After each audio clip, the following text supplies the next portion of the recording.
Okay, so before we go about answering the question of where does growth come from, let's take a look at this diagram. It's taken directly from the book, and there are some interesting insights that we can take from this. In the first panel, we see the growth rate over a 50-year period from 1960 to 2010 of the United States, which is the red line, Canada, which is the blue line, Japan, the green line, and big four European countries in the purple line. And what you see, first of all, is that countries grow at different rates at different time. So for example, if you look at the Japan economy from 1960 to around 1975, this is a very rapid growth compared to what the rest of the developed world was doing. Japan was experiencing extremely fast growth. However, if you now look at Japan economy from around 1990, this period, you see that the growth rate of Japan has stagnated. In fact, Japan is growing at a much slower rate now than it was in the 60s and 70s, and even compared to the other countries, it's sort of not keeping up anymore. So this is interesting, that different countries experience growth at different rate. In the second column, what we see is growth rate of different countries from different regions. So we have United States, of course, and we also have other regions like Africa and Central and South America and Eastern Europe. And once again, we see that different countries can grow at different rates. So for example, if we look at Eastern Europe during this period, we see that they went through a period of contraction, this period right here, where their real GDP fell, but then they've grown since then at a modest rate. We see that Africa, which started off considerably below the other countries, especially US, and they haven't really closed the gap. Now, we don't have the data for Asia over here, but if we did, we would probably see a different scenario. What we would see is that Asian countries, okay, what happened here? Just give me a minute. Sorry. Okay, so what we probably would have seen was that Asian countries would have grown up something like this and narrowed the gap between United States. So anyways, this is a diagram from the book. So let's go back to the question that we were trying to answer, and that is, where does growth come from? So let me write that down.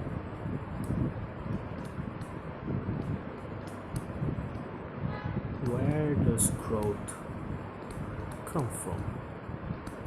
In the previous video, we learned that economic growth, this is economic.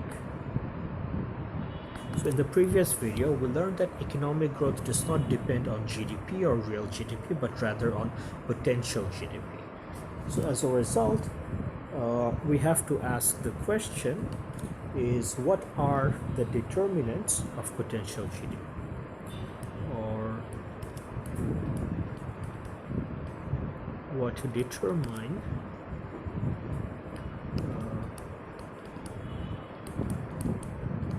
potential GDP? What are the factors that leads to the level of GDP, level of potential GDP that a country has? And there are two factors. One is the aggregate production function, and two is the aggregate labor market. So let's take a look at them one at a time. So let's start with aggregate production functions. Okay, so let's start with a diagram. So what we are going to have on the x-axis is labor, or let's call it labor hours, how long we're working, and on the y-axis we are going to have real GDP.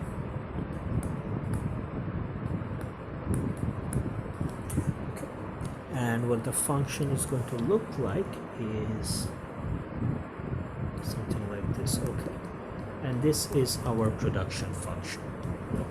Now immediately the question that arises is, why is production function shaped like this? Why isn't it, let's say, a straight line? Why isn't it shaped like this? Why isn't it like this, or any other shape? Why is it shaped like this? We call this function, this is increasing at a decreasing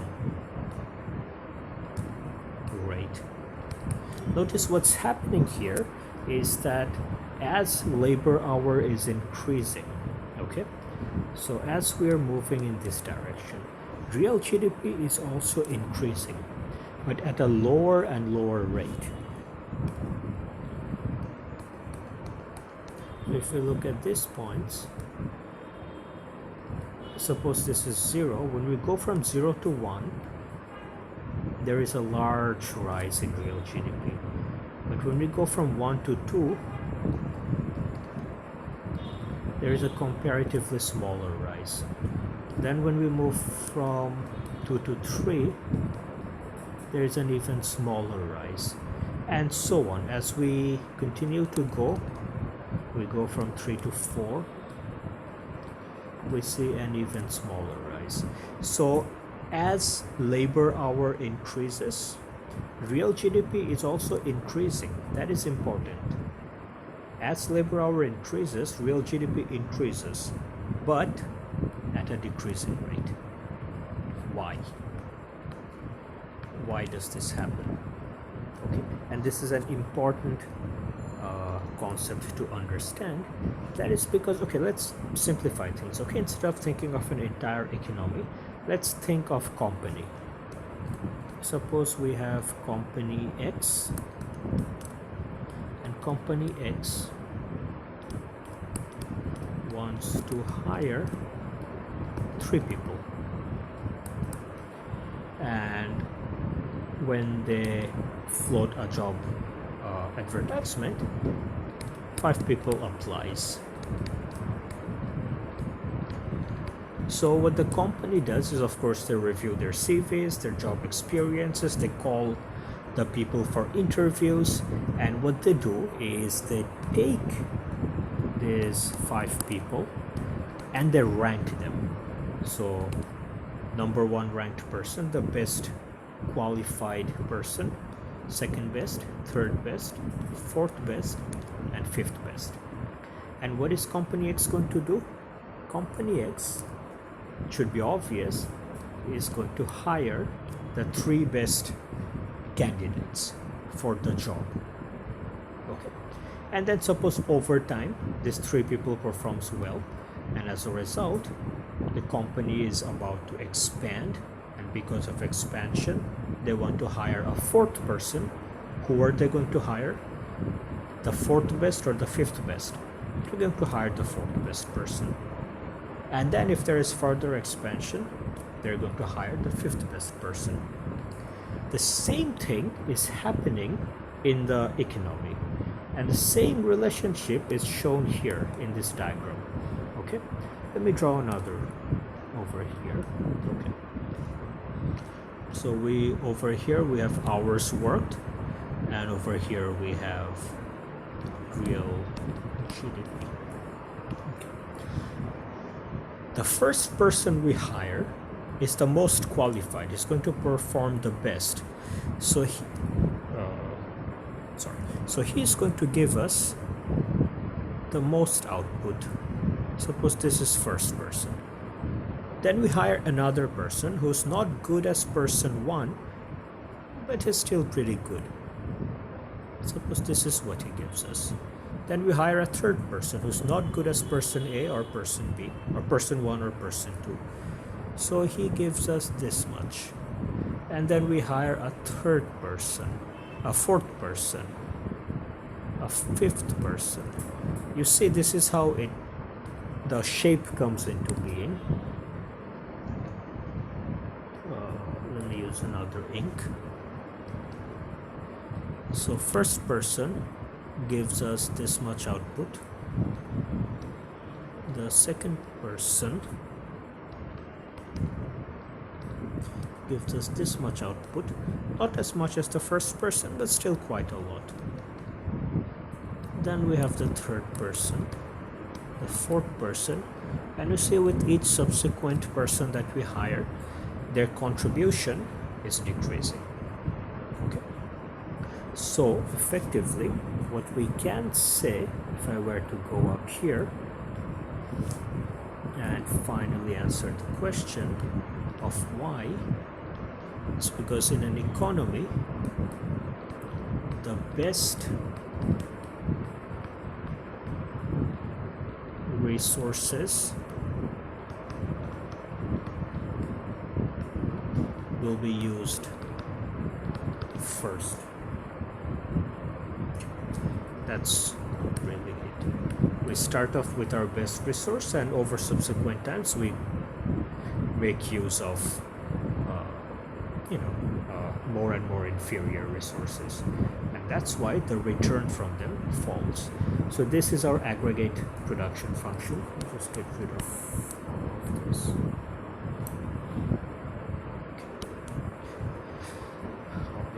And let me draw another one down here.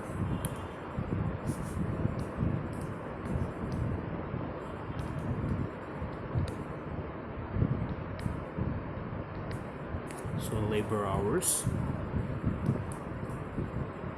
real GDP. This is the diagram that we have, and if we are suppose on this point, then what we are going to have here, this point is the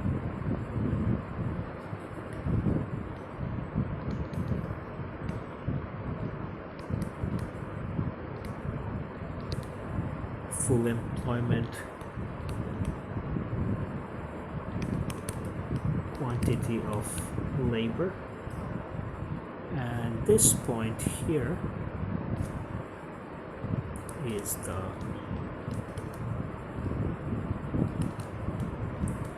potential GDP. Okay. I mean, I'm just saying, if we are here, we can be here, we can be here.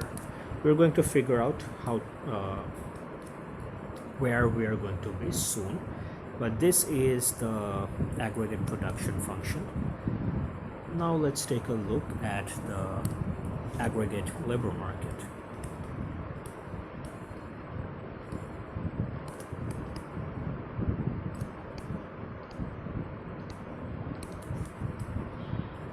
So how did we draw a market in Eco 101? It's simple, right? We put Q here, we put P here, we had a demand function, we had a supply function, and from there we had an equilibrium that gave us the equilibrium quantity and the equilibrium price. This was it. This was a market.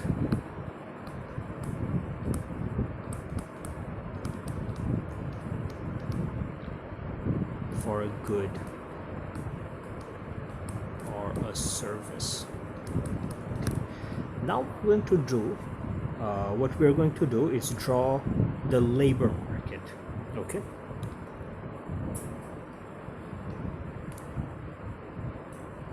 Right.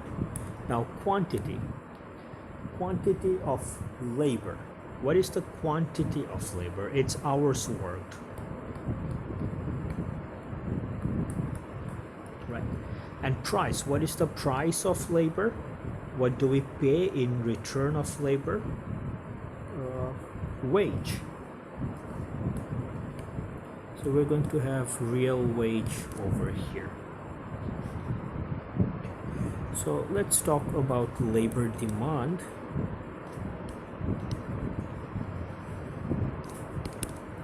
And labor supply. Okay. Labor demand. Who demands labor? I don't have a demand for labor, for example. Who has demand for labor? It's effectively companies, factories, etc. It's employers basically who want to hire labor, and in return of that, in return of hiring the labor, what are they going to give?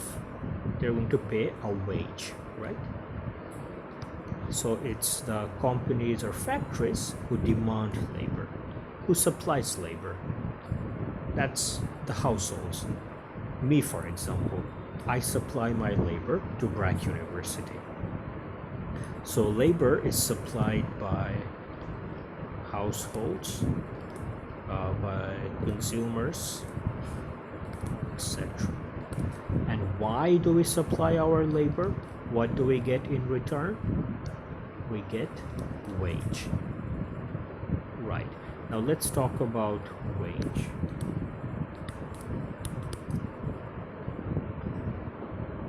You guys would have learned already in the inflation chapter that we don't really care about the money wage that we earn, right? So if we were earning 100 taka and then next year our income went up to 120, but at the same time there is also an inflation of 20%, then what we can say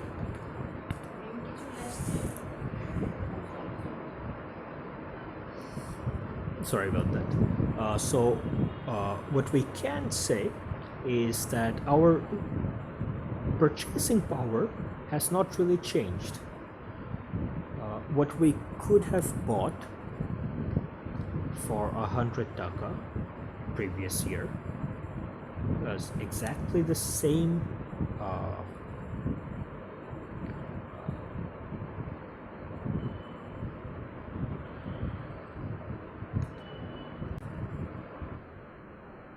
sorry, I had to go take care of something. So as I was saying, suppose our wage was 100 last year, so let's say in 2020, and this year our wage has gone up to 120. Now this might look like our wage has gone up by 20%. This is fine, but at the same time, if we've had inflation of 20%, then the thing is we can still only buy the same things. We cannot buy anything more. Even though our wage has gone up, we can't buy more. So effectively our wage is still the same. If there has been an inflation of 30%, then what would happen? Then we can actually buy less. Even though our wage has gone up by 20, because of this 30% inflation, we can buy less things. So our real wage has fallen. So what we care about as suppliers of labor, what we care about is real wage. And similarly, for companies and factories, they don't care about the money wage that they're paying. What they care about is how many goods they will have to sell to make up the money that they're paying us. So instead of if there is, same example, if there is an inflation of 20% in the economy, which means that the companies, the firms that are selling the products, their revenue increased by 20%, and as a result they can afford to pay its workers more. Because of inflation, they're earning more money. Because they're earning more money, they can pay their employees more. So what we see is that households or consumers don't care about money wage. They care about how much they can buy with their wage. So they care about real wage. And similarly, companies and factories don't care about real wage. They care about how much money they can earn by hiring one extra worker. And so they also care about real wage. Okay, so this is an important thing to keep in mind, is that in the y-axis we will always have real wage and not wage. Okay, right, now let's get started. Let's draw the diagrams. What will labor demand look like? Looks like this. Labor demand, we know demand is always downward sloping. And what does labor supply look like? We know supply is upward sloping. So this is labor supply. And if we look at the equilibrium, we come down here. This gives us the labor hours worked. So let's call it, can we call it H star? And this is the wage equilibrium. And this is how we determine the wage rate in the market.